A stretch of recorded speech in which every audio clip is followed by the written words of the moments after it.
disclosures also on the other books that I wrote some chapters on. I did not receive any money for it, but and it's probably old now. It's already since 2008, so that's already 10 years old.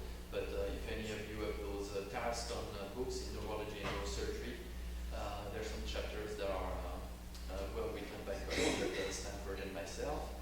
The neurological version of the ACLS is called the ENLS. I encourage your program director to reimburse you for getting this extra certification. It is actually written by emergency physicians, and the original idea for it actually came from myself and another Stanford graduate. And I reviewed some AAN guidelines, but I did not author them. In terms of my statistic influences, like of course, what I'm going to tell you is influenced by where I trained. So in France with an epileptologist, as well as at Stanford and Columbia mainly, but also at UCLA, we have an excellent group that uses quantitative EEG. And Dr. Hirsch also is the inventor, actually, or the pioneer in ICU EEG, a science that, as I said earlier, is in evolution, but definitely bridging out of the classical conventional EEG field. He was at Columbia, now he's at Yale. And maybe the other face that is familiar here is Jan Klassen, a world-renowned Columbia neurointensivist that also uses a lot of ICU EEG.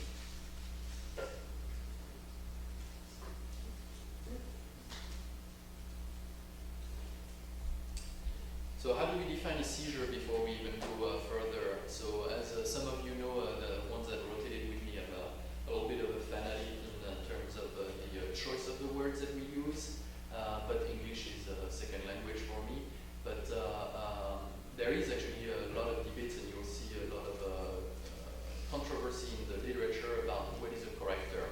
So we use the word seizure for both convulsion or any clinical manifestation of that hypersynchronous electrical activity of the brain, but also for non-convulsive seizures, which are purely electrical in the brain.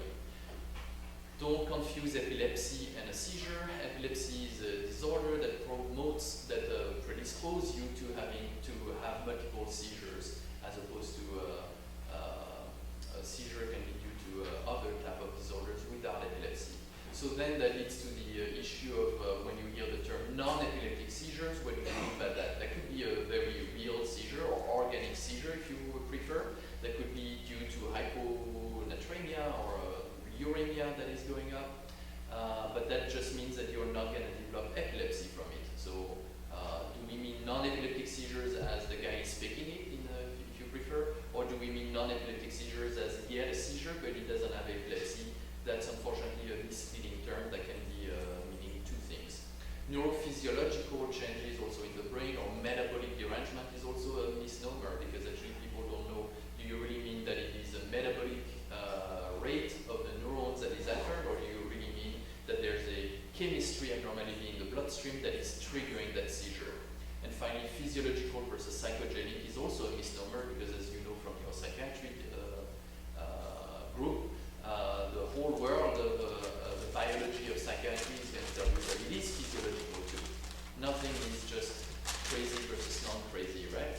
So there's a blurring of the biology between neurology and psychiatry.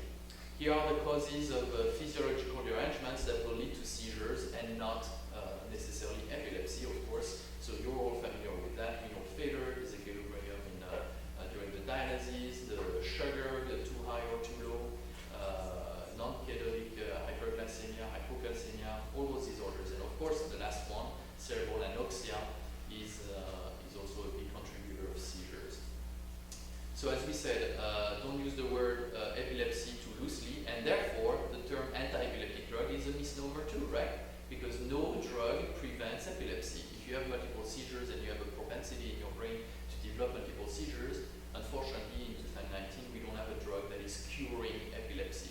So the correct term for anti-epileptic drugs is anti-seizure medication.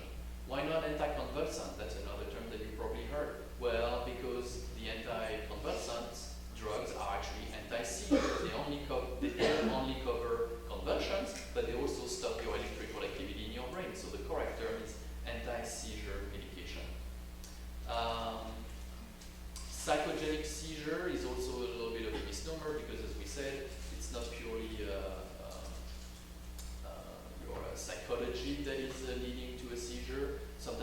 have both also, and there's a biological trait that can lead to those spells of abnormal behavior, even if they are not related to an EEG correlate. So that's the other term that we use in that world. We use the word an EEG correlate to your ictus, or no EEG correlate to your ictus, meaning your behavior was probably due to something else, like you're faking an attack, if you prefer. Real seizure versus non-real is also a misnomer, because as you know, even those psychogenic or seizures that are not originating from abnormal electrical activity are actually quite real and disabling, and you need to address that. So the same way that we have a brain attack or a spell or an ictus or an event, all those different terms unfortunately have not pinned down the perfect term for abnormal electrical activity in the brain leading to a motoric response or an impairment of awareness. So the domains of consciousness, when you wrote it with me, I hammered that into you. I don't want to hear AO times 3. I don't care about orientation, but I do care about which domain of the mental status is entered. Is it the arousal pathways that are abnormal? Is it the attention that is with a deficit? Is it the intention that is abnormal? Is it the memorization of the event that is abnormal? Or is it the awareness? And if you don't trust me, trust at least the Plum and Posner books, because they go over those different domains and they tell you those classical disorders can alter separately each of those domains. So tell me the patient is alert but is completely inattentive, or is alert, is attentive, but his intention of his movements are completely wrong, or he's alert, he's attentive, his intentions are normal, but he's not memorizing anything. That's a transient global amnesia spell. Or is unaware of his surroundings, blank staring spells that will tell you that there is an alteration of the corticothalamic loops. So what are the neuronal substrate for the awareness? It is the thalamocortical loops, basically, and that is what is involved in a petit mal seizure, or an absent seizure, or a non-convulsive seizure altering your awareness, or a secondary generalization of the focal seizure. So when you are unaware, this means that your thalamocortical loops are involved in that electrical activity, and therefore all your sensation or input from the external world will stop at the level of the thalamus and therefore not be processed in the cortex. Versus, well, let's talk about the other domains. Where is arousal pathways? That's basically you have to pick one answer on your step. In step 1, it would be the reticular activating system. If you talk about cognition, it would be the whole cortex. If you talk about language, it would be the left side of the brain in a right-handed person. So those are the global ballpark localization in neurology. But this is very important when you're running with me to distinguish which domain of consciousness is altered. Don't tell me altered mental status or consciousness is not great, because that doesn't tell me anything.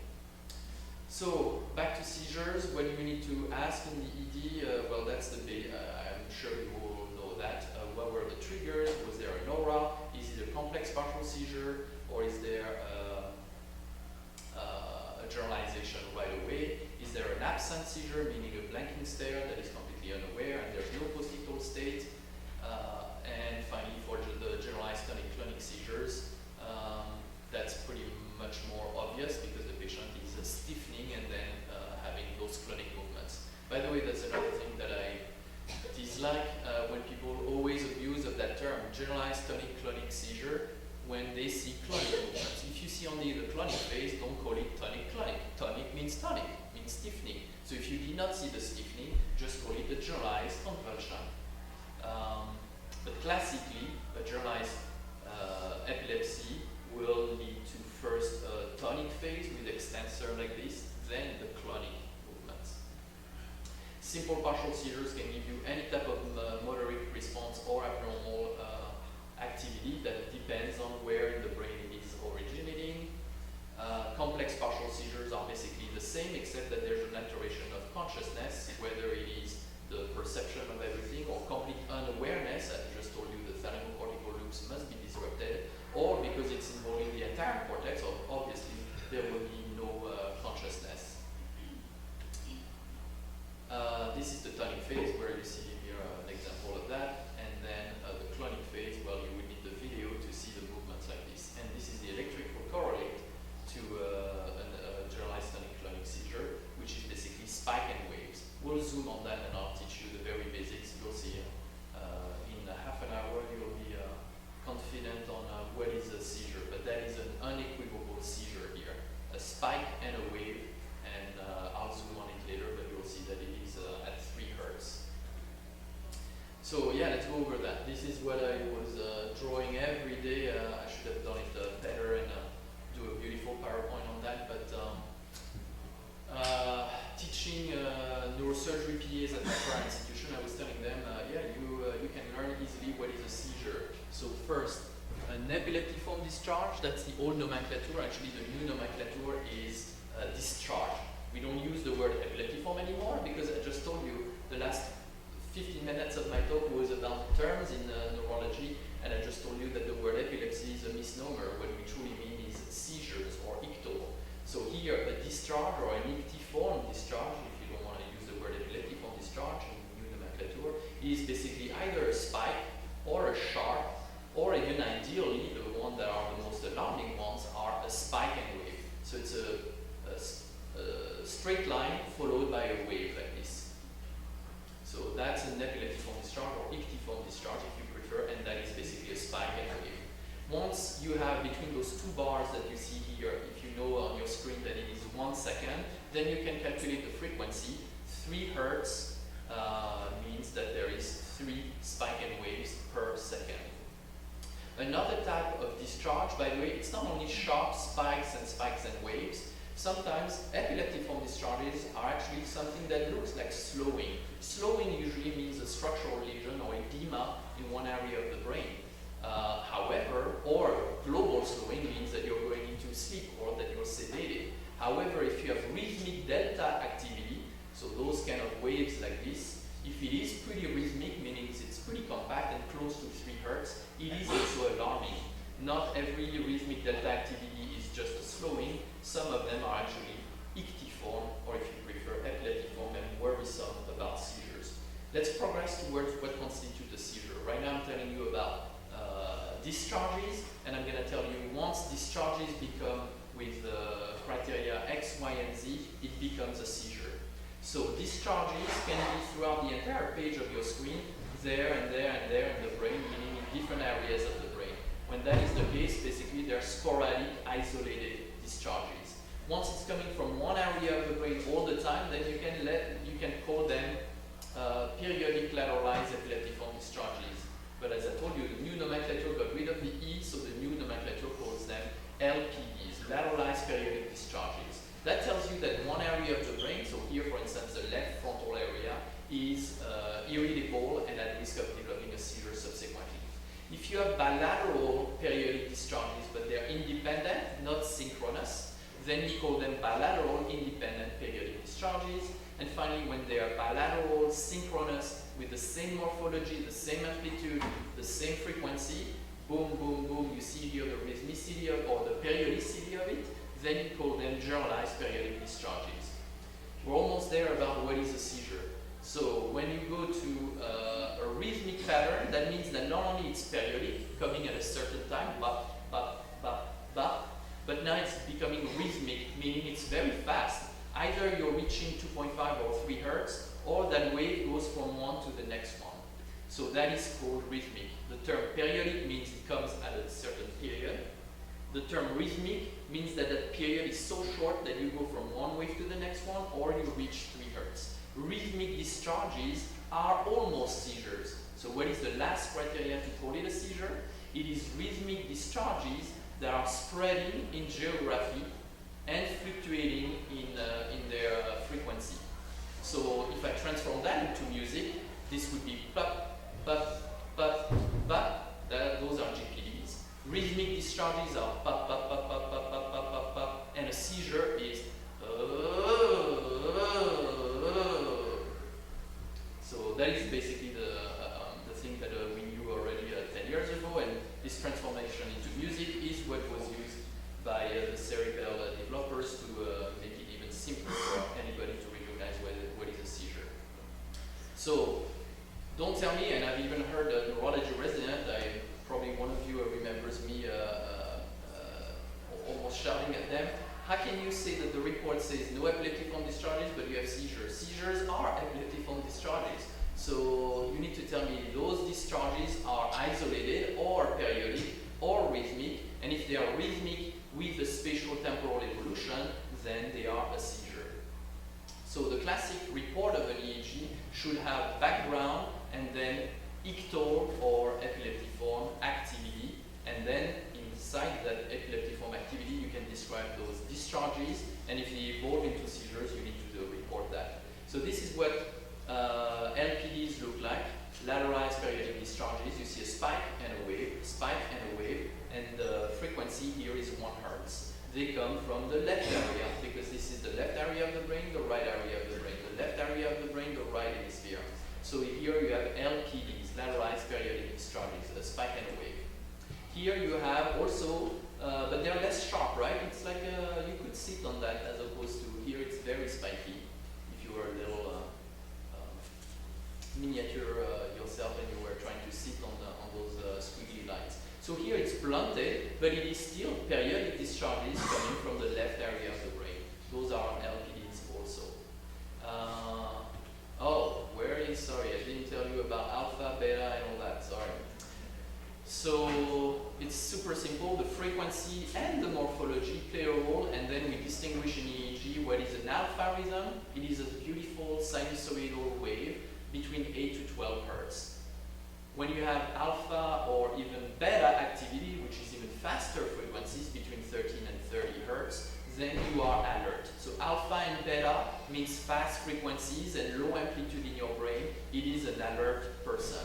When you go to drowsiness, you go to a theta state. That is usually a seesaw-looking thing that is between 4 and 7 Hertz. And finally, delta waves are those waves that you see here, for instance, or that wave right there, basically. So it is 0 to 4 Hertz, 0 to 3 Hertz if you prefer, and basically it is a slow wave like this. So it's more ample, but it's lower in frequency. So remember, beta is the fastest, alpha, together they are an alert state. Theta means usually drowsiness, it is moderate slowing or moderate encephalopathy.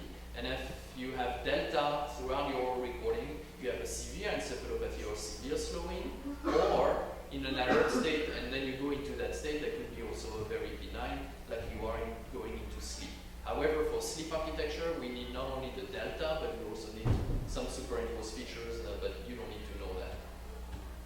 So back to seizures, it's not clear-cut what is a seizure. I just told you, well, it's rhythmic discharges reaching 3 Hertz, and they have a spatial temporal evolution. But actually, there's a gray line between what is a malignant pattern that we see on our EEG and what is definitely a seizure. And that gray area in the middle, like this is typically not seizures and we don't need to treat at all, versus this here or in that corner is definitely seizures and that needs to be treated. There's a gray area here that basically epileptologists and intensivists are debating which pattern needs to be treated.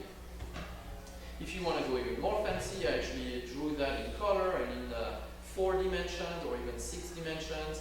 But anyway, periodic discharges are now with the frequency, the amplitude, and the duration, the plus modifiers, and the spatial temporal evolution make you move one pattern towards what is clearly a seizure. What is important to know is that actually the frequency per se is very important. So when you read a report, if you hear 2.5 Hertz, that should ring your bell. Ooh, I should be worried about that pattern. Maybe it is a seizure. And actually the brain injury is correlating to that. At UCLA and Columbia and other groups, they pull together their data, and when they do microanalysis or they try to measure the brain injury, the faster the frequency for the same pattern is correlating to a drop in your level of oxygen in your brain. Where is it? Okay, there. The level of oxygen in the brain is drifting down if you go above 2.5 Hertz. And same with the basically cerebral blood flow. The cerebral blood flow goes up like a seizure when you have an equivocal pattern that is with a high frequency. And when you plug into the computer and you ask the epochs that are spent with an IIC pattern, with an injury that is measured by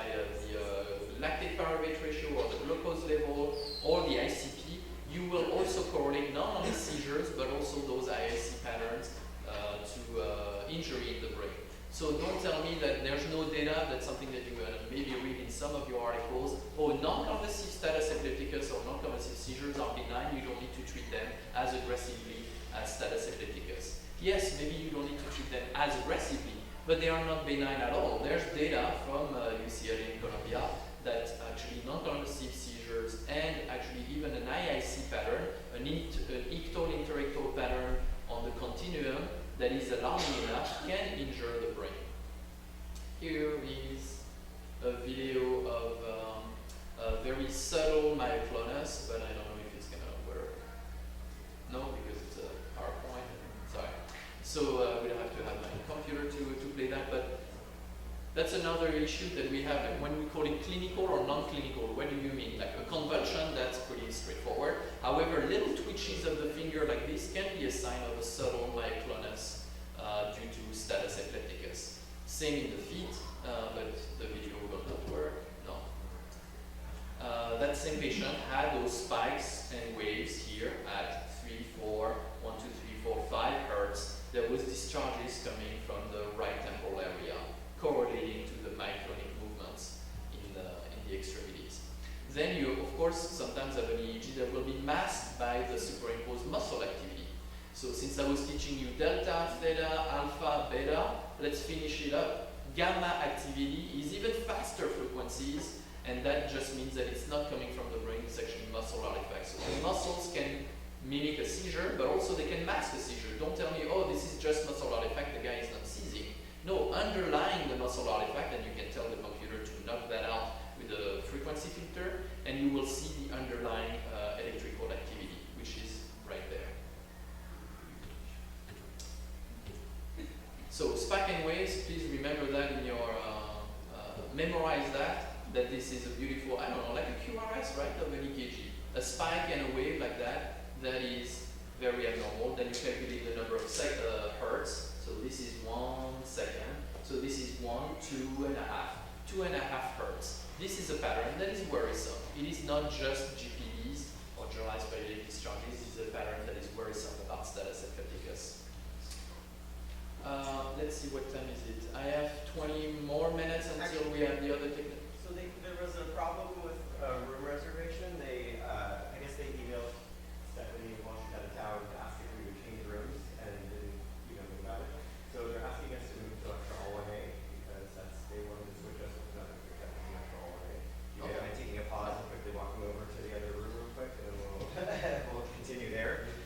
There's like 70 angry nursing students outside waiting to get their lectures. So let's just take a quick switch. We're going to walk down the hall halfway through the steps. Dr. Baki was showing us earlier, when you are in an alert state, you have alpha and beta, and then you close your eyes and you try to be in a resting state, and you will have your back of your head developing a beautiful sinusoidal waveform, which we see here a little bit. So 1, 2, 3, 4, 5, 6, 7, 8, 9 hertz here.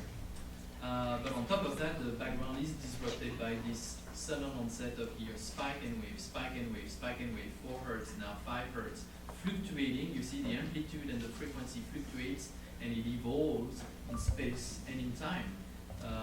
The spatial evolution, you can see it starts to spread also right there in the right central area. So it goes from the right temporal and it spreads rapidly to the right central lobe. This is even more zoom, more ample spike and waves that are occurring at 2.5 hertz, almost 3 hertz. But you see here it slowed down. We almost got the background again, like with the theta activity in between those two spikes and waves. So it is fluctuating. That is not just GPET coma, even if your epileptologist might say so. That is definitely non-convulsive status epilepticus. This is another example of spike and waves, and sometimes you have only the sharps, only a sharpy thing here without the wave. But all of that is status epilepticus. And it's probably non-convulsive, it depends on, well, I don't know the clinical exam, so could be convulsive. Sometimes it's less sharp, it's almost alpha rhythm. It doesn't have to be super spiky. If it is really a wave that goes from one to the next, with 1, 2, 3, 4, 5, 6, 7 hertz here, that onset here is actually a seizure also. So it doesn't have to be the super spiky thing like you see here. This is actually also a focal seizure originating from the right frontal area. But not everything that is looking like a spike and wave or those very fast frequencies activities are actually seizures. Sometimes it's an artifact. A lot of things. Your drip, boop, boop, boop, boop, boop, will in your vein will vibrate a little bit the arm and trigger an artifact. The bed, especially if you do a chest PT with your bed, there will be also rocking artifacts that will shake the entire head and therefore mimic a seizure. Those are artifacts. This is the workup of seizure. I'm not going to cover that. You guys are well versed on that. If you are asking me, oh, please tell us about when do we do a CT, when do we do an MRI, I'll refer you to UpToDate and the AAN guidelines. I'm not going to cover that. But a non-provoked first seizure in an adult should trigger an evaluation in terms of what is the risk of developing epilepsy, and there's pros and cons about more advanced imaging. So yeah, I'm sorry, I'm not going to cover all that, but there are guidelines on when to do imaging, when to do an EEG, and finally when you gather that data that can put you into a low, moderate, or high risk of having subsequent seizures. And it is not completely unrealistic to start after you have a first unprovoked seizure, a patient on an anti-seizure medication. Sorry, that's an old terminology, anti-epileptic. So an anti-seizure medication can sometimes be started, but as we said, it is not anti-epileptic. So the patient needs to be aware about the fact that we're doing something on them with some potential side effects, but not necessarily completely reducing the risk of subsequent seizures. So look at UpToDate and those guidelines to guide yourself on management in terms of imaging and anti-seizure therapy. What I prefer to focus on is the very late approach of status epilepticus, and then I'm going to cover for only 5 minutes what we should be doing in terms of aggressive escalation in our new protocol on status epilepticus at Kings County. So those things I'm sure you're familiar with, but the paramedics and the lay people need to be aware that if you have a seizing patient in front of you, don't put your fingers in their mouth and lay them on the side so that they don't vomit in their lungs, and call 911. Again, that's a book that is 10 years old. I'm sure there's a second edition by now, but I'm not going to cover exactly the definition, the pathophysiology, and the epidemiology of status epilepticus, but it is associated with potential high mortality and morbidity. Let's still talk, sorry about that. That's very important. What is status epilepticus as opposed to frequent seizures? So the evolution has been, sorry, the person that needs to come here is calling me, he's looking for the room. Hey. Yeah, these now the nurses, exactly. So it's in 1A. So if you come out and you walk south towards not Clarkson Avenue but the other street, inside the building of it's called the School of Medicine building, a blue door. There will, where you are, you just walk south and you will see a lecture hall 1A. Exactly, on the same level, same floor as where you are. They just see you. Sorry about that. So the definition of unremitting seizure leading to status epilepticus is basically we're reducing the number of minutes. Like before it was an hour, before it was like in between two seizures, you're not going back to perfectly normal, but who knows exactly what is perfectly normal? Is it return of an awareness? Is it return of a communicative state? Is it a return to orientation times 3? All those things were debatable. Let's be pragmatic. Basically what I've been told is if you as a doctor enter a room, whether it's in the hospital, in the SU or in the ED, and the patient is convulsing in front of you, you need to assume this is developing status epilepticus or emerging status epilepticus, because most seizures last less than 5 minutes. And most doctors, when they get called or paged by a nurse in the floor, it takes them more than 5 minutes to enter the room. So if you see a convulsion, unless you see the guy, you're walking in the street and he collapses on the floor and he's seizing in front of you, it means that it's been probably more than 5 to 10 minutes, and therefore the patient is entering status epilepticus. All the causes are long list. Anything can irritate the brain basically, and you can seize from anything, whether it's structural, infection, toxic, withdrawal.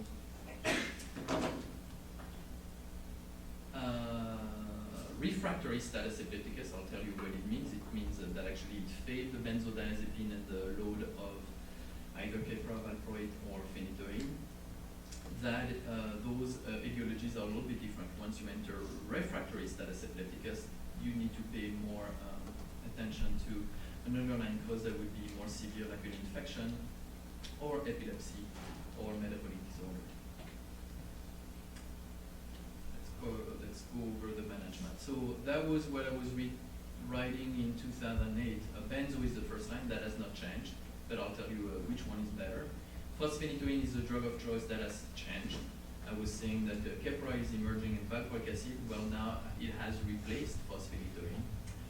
Focal status may be addressed by valproic acid, and remember that focal and non-convulsive status epilepticus have more data on valproic acid being more efficacious than phenytoin. Levetiracetam now has replaced it.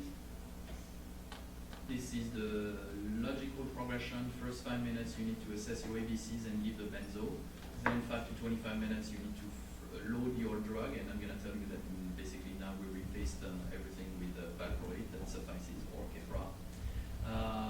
The second load, that's actually stupid. Like everybody now, those conventions on status epilepticus are saying we're wasting time with that second load, or doing this additional 10 milligrams or additional 20 milligrams per kilo. Just give a good load up front, then you can skip that intermediate level. And then the patient is still seizing. Within 30 minutes, they need to be intubated and do a drip. And I'm going to tell you how to choose between Fedopar, Midazolam, and Propofol. And if it's super refractory, meaning even on the drip of your Midazolam, Propofol, or Pentobar, the patient is still having electrographic seizures, then you go to last resorts like Pentobar, hypothermia, and more aggressive stuff. So we inspire ourselves of the Yale protocol, and we created our own at Kings County and UHB.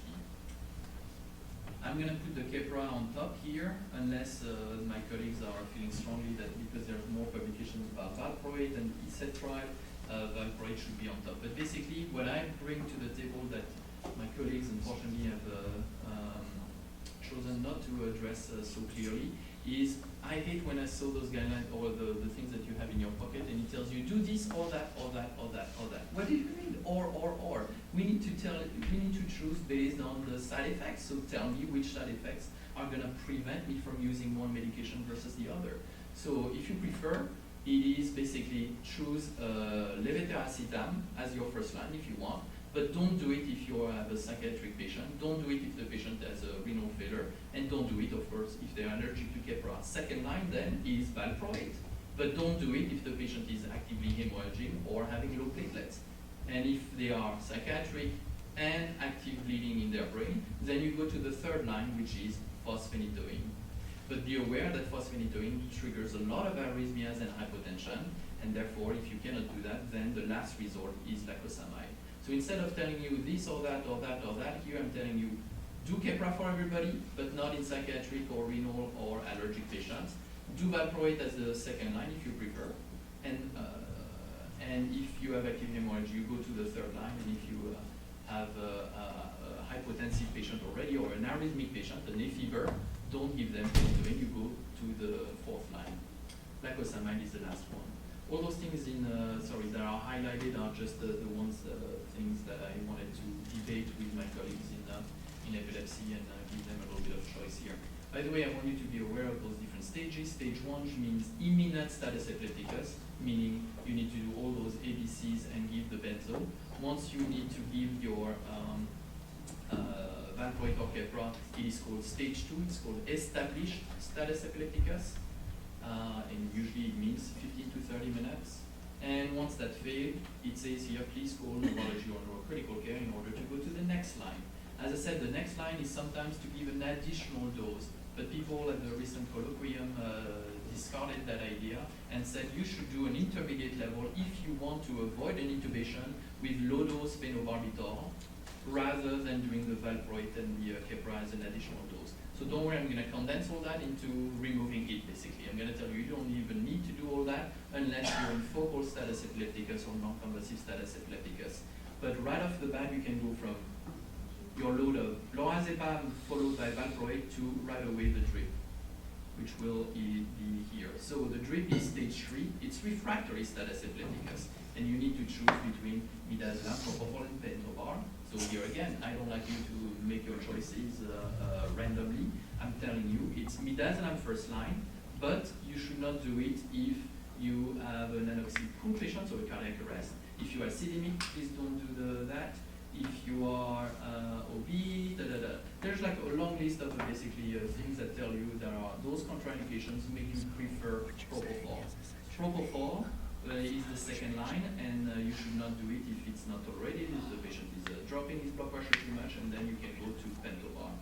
So here are the 3 choices, but actually I'm giving you option 1, then option 2 only if you have those contraindications, and then you go to number 3 only if you have those additional contraindications. Another thing that has been brought up recently in the literature is the use of ketamine. So basically, after failure of midazolam or propofol or pentobar, rather than adding propofol to the midazolam or pentobar on top of the midazolam, people have tried ketamine at a higher dosage than the intermediate level of stage 2. And in stage 3, ketamine 1.5 milligrams, that has been successful in eradicating a few status epilepticus. Remember that by that time, of course, the patient needs to be intubated because we're talking about a continuous IV anesthetic drug, and by then they should have an EEG on them in order to guide your therapy, meaning don't think that the abolition of the clinical movements is telling you that the patient is not in status anymore. 20% of non-convulsive patients after status epilepticus treatment are in non-convulsive status. So you need your EEG to continue to escalate. All right, so the concomitant management, they're telling you, remember that you need to do a CT, you need to do a taper down of your drugs, because once they worked, you need to remove them as soon as possible. It is a toxic medication associated with a lot of complications. Patients will remain on the tube forever. Patients will develop cardiac depression. Patients will have a lot of complications with arrhythmias and other complications on ketamine. Pentobar will give you gut ischemia if you continue it for more than 3 days. 100% of the patients in some cohorts have died of perforation and a lot of complications in the gut. So there's also a fast track that I got out of the colloquium on status epilepticus in Salzburg and London. Every year they meet and all those experts are devising on what is the best pathway. So remember, lorazepam followed by valproate or Keppra. Then you complete your dose, although I'm going to maybe remove that if I can convince my colleagues that all those experts have been saying completing the dose is wasting time, and go straight to your drip. Midazolam, but if you have contraindication to midazolam, use propofol, and if you have contraindication to propofol, use pentobar. Then you may use ketamine or propofol in conjunction with your midazolam.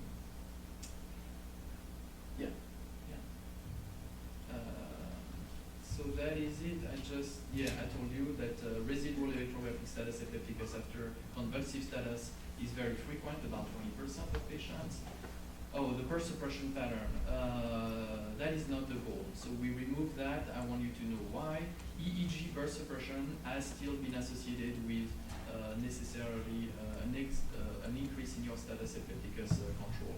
And sometimes you're in burst suppression, and then you go down on your midazolam, and the patient will go back into refractory status epilepticus. So don't think that it is good to be in burst suppression pattern. Sometimes it does not suffice. Number 2, sometimes it's too much. You overshot by going into burst suppression pattern. If you had seizure abatement electrographically on half of that dose of midazolam, you should have stopped there. And finally, the burst suppression pattern is also not so easy to teach. What's his name?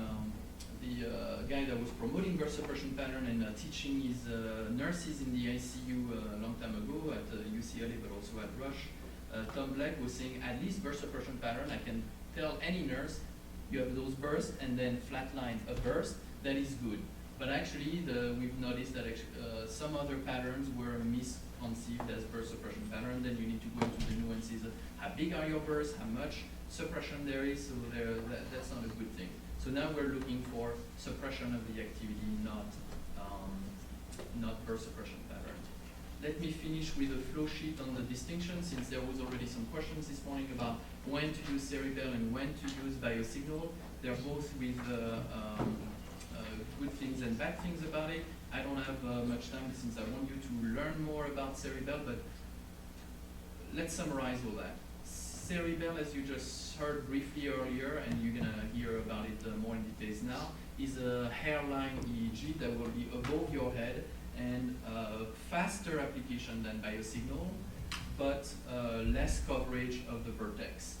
The faster application leads to a faster recognition of what is status and what is not, versus biosignal, as you heard earlier, is almost as good as a normal EEG, and therefore you will be able to pick up also vertex seizures. You will be able to pick up what is actually a real seizure versus an artifact, and there's a quantitative EEG processing that is available already now, which will allow for detection of ischemia and other things. So there's more values in diagnosing more stuff, but it takes a little bit longer. So if you're in the middle of the night and you want to know within 5 minutes if you're in status or not, use the Cerebell. If it is during the daytime, or you want to use quantitative EEG and you're looking for more finesse in your ICU EEG, then use the biosignal. And of course, during the daytime, when you have a registered EEG tech that is available and really rolling the thing very fast to the ED, I guess you can continue to use your conventional EEG.